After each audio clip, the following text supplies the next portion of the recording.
one of the immediate objects of contemplation is the fact that human beings are limited, right? There's lots of things we can't do. For example, you're there and you're not there. You know, then that's thrownness from a phenomenological perspective. You're just stuck with what you are. You know, you're a certain height, you have certain eye color, you're a certain amount of attractive or not.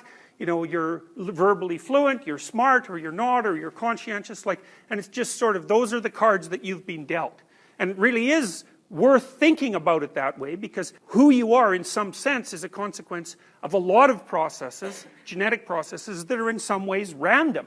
And you've been dealt a particular hand, and then you have to play it. And that hand has limitations. And so people in some sense they're offered opportunities by the nature of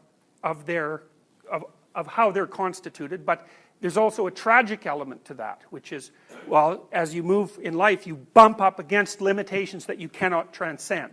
You know, and those are the typical limitations. You bump up against the demands of the social group, which has a tyrannical element. You bump up against nature itself, because you're susceptible to illness and to degeneration and eventually to death, and so are the people around you. And so there's this issue at the bottom of being that also presents you with a problem. So life is problematic, you're trying to solve it, and that's what you're stuck with. So that's sort of the parameters of being. So I think in most mythological language, I like to think of mythology, philosophy, and then mythology as like forms of conceptualization that are examining the grammatical structure of being. It's like what's common among sets of people, what's common to the experience of sets of people. And the fact that you are is one of them, and the fact that you are has problems is another. And then a third one is, well, you're motivated, at least to some degree, to do something about those things. And so that's what makes people human in many regards. It's something fundamental that makes them human. So you can think about that as tragic self-consciousness. It's self-conscious because you know who you are, and it's tragic because you also know where your limitations are, and they're fundamental. And that also sets up another set of motivations, which is, well, is there something we can do about this? Can we limit our vulnerability? Can we extend our scope of power? And how do we do that without causing more trouble than we're solving? So with that kind of common problem at the basis of our being, that's also what enables us to communicate, because we understand each other, because we're in the same states of being.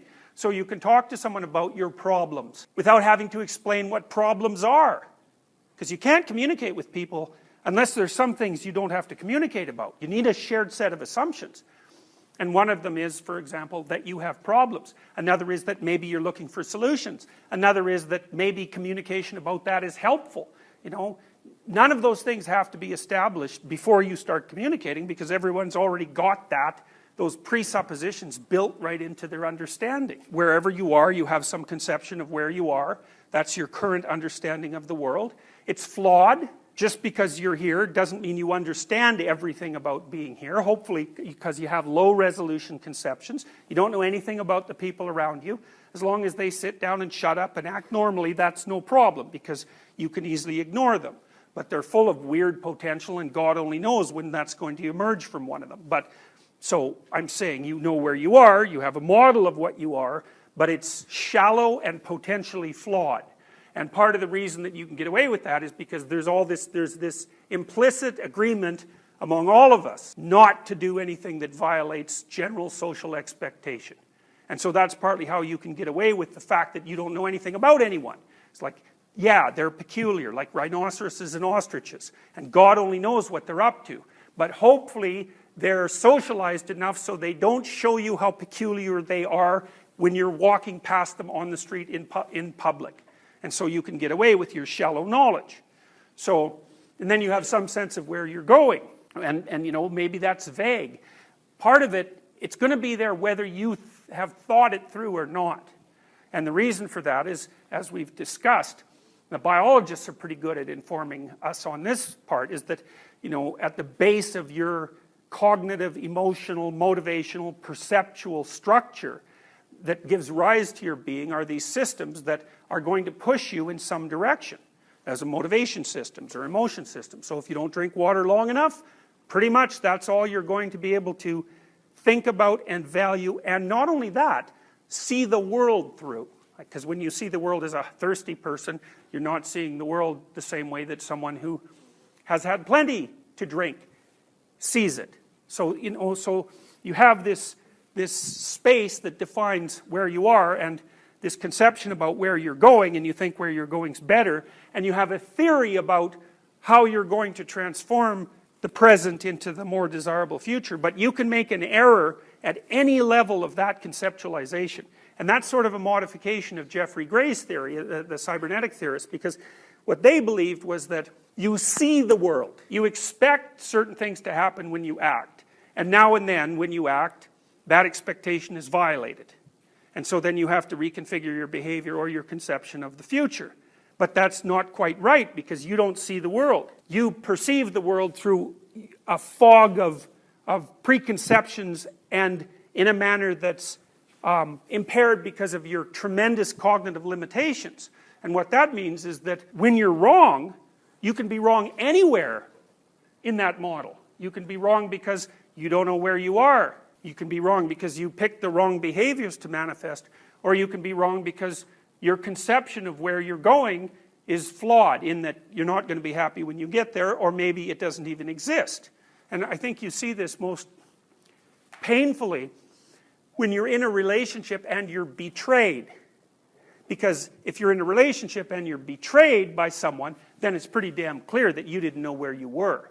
Now, it's also then clear you don't know where you're going, and also that you probably don't know what you're doing. So that's very painful. But it's in human relationships in particular, I think, that you find out how fragile your conceptions of the present actually are, and that you're not dealing with the world. You're dealing with a very oversimplified and presupposition-based conception of the world. You know, because maybe you think your partner loves you and is trustworthy. And maybe you think all people are trustworthy, you know, because you're naive. And then you find out, well, if that's love, you don't want any of it. And they're not trustworthy.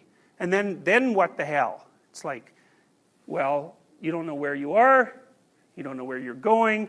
You probably don't know who you are anymore. You certainly don't know who the hell that person is. And because you don't know who they are, or you are, then maybe you don't know who anyone is. And that puts you in a place too. And so one of the things that I've thought for a substantial amount of time is that you can think about that. I'll go back like this.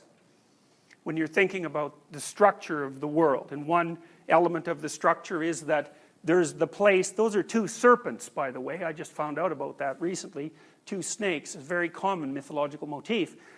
They represent, this is Tao, right, from the Taoist, from Taoism, and from the Taoist thinkers, and Tao basically means something like being, or something like the way, which is like the path of life. And it's more phenomenological than scientific. What it's basically saying is that your experience is composed of two domains, always, necessarily. One domain is the orderly domain, and the orderly domain is the place where, when you act, what you expect happens, or more precisely, it's the place where, when you act, what you want happens. And that's orderly because you understand it well enough so that the snakes don't escape when you walk forward. You know, your limited preconceptions are sufficient so that they map onto the environment as it emerges as you act. That's an orderly place. And fine, that's not a bad place, you know. It's like you want most of your experience to be that kind of place, because otherwise it's just too overwhelming, right? But the problem with order is that you can have too much order, and all the variability of your experience can be pushed out, and then you get bored. So the answer isn't total order, and we've also talked about what happens when the answer becomes total order, right? Because that's the totalitarian solution. And we kind of think that maybe it's grounded in not only in fear, but also in disgust, or maybe mostly in disgust. And so the opposite of the orderly domain seems to be the chaotic domain. And the chaotic domain is where you are when you don't know where you are. And that's not a geographical place, although it can be, because you can get lost, say, in the city, and then you're in chaos. But it's more like, it's more often, I think, an interpersonal place. You know, I think people encounter chaos most often, in its deep sense, when their relationships with other people go seriously wrong.